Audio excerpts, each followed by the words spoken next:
मूग डाळ आहे, कन्नडमध्ये त्याला हेसरू बेळे म्हणतात. आता मी 1 ग्लास पाणी गरम करायला. आता ह्या पाणी उकळी येऊ दे. त्याच्यात की नाही 1 चमचा तेल घालून सोडायचं आणि पाण्याला चांगली उकळी येऊ दे.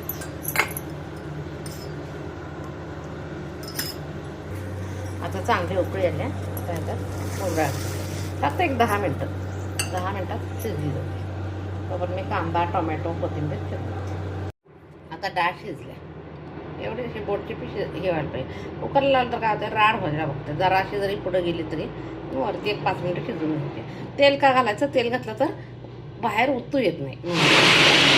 आता 1 कांदा आणि टोमॅटो आणि कोथिंबीर चिरून घेते. तर टोमॅटो कांदा चिरून घेते. तोपर्यंत कढाई हे करते, गरम करून ठेवते. तेल घालते, बारीक गॅस करते.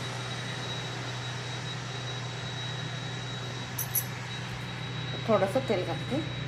आजचा तर चपाती बरोबर आमच्यात तेल कमी असतं. गोटफाळ घ्यायचं. आमच्या चपाती बरोबर मुगाच्या आता तेल तापलं आहे. बघूया तापलं आहे काय. पण इकडं मागं साईडला बोर काढायला, त्यामुळे बोरचा आवाज जास्त आहे. माझा आवाज कमी आहे. तापले मोहरी, जिरे, हळद, कडीलिंब, हिंग,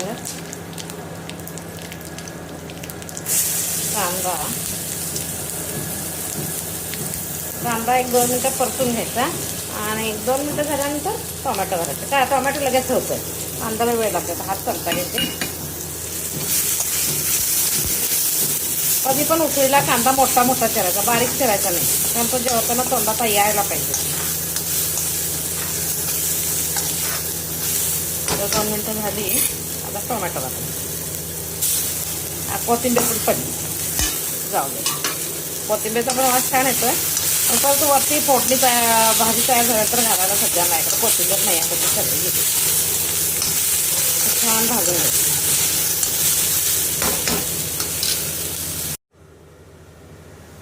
आता याचं पाणी घातलंय मी. आता चांगलं हे होते, उकळी येऊ दे, कारण ह्या डाळीतलं सगळं पाणी संपलंय. करी करायची मला चपाती. उसळ म्हणजे अगदीच घट्ट करायची नाही आहे. डाळीतलं तर पाणी सगळं संपलंय. आता परत काय करायचं म्हणून ह्याच्यात डाळ गरम पाणी करून घालण्यापेक्षा मी फोडणीतच गरम पाणी करायला घातलंय. फोडणीला एकदा चांगली उकळी येते की त्याच्यात डाळ घालायची. आता डाळीला चांगली हे पाण्याला चांगली उकळी आली. आता डाळ घालायची.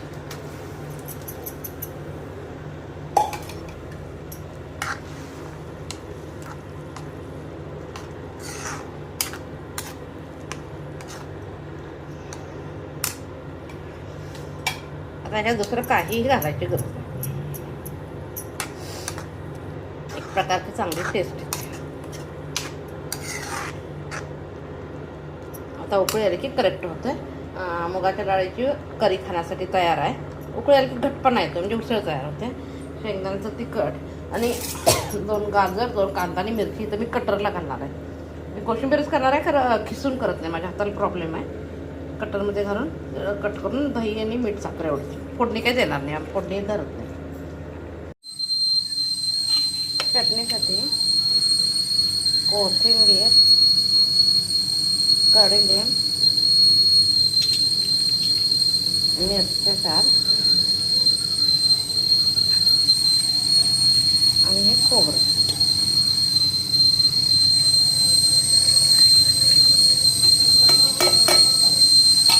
आणि चवीपुरतं मीठ आणि पाणी. आता काय करणार आहे, बारीक करून घेणार आणि नंतर चिंच घालणार नाही, दही घालणार नाही, लिंबू पिळणार.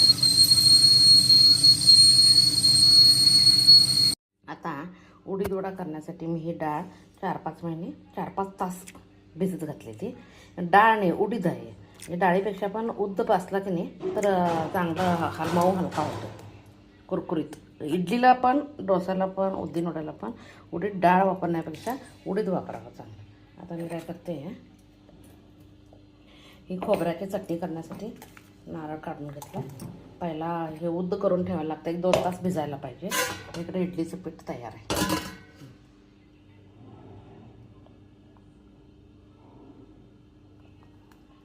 आता ह्याच्यात पाणी शक्यतो घालायचं नाही आणि अगदीच घालायला लागलं म्हणजे मिक्सरला लागत असेल तर हेच पाणी वापरायचं, दुसरं पाणी वापरायचं. इडली डोश्याचं पीठ करताना पण हेच पाणी वापरायचं. त्यांना काय होतं आहे, टेस्ट चांगले आहेत.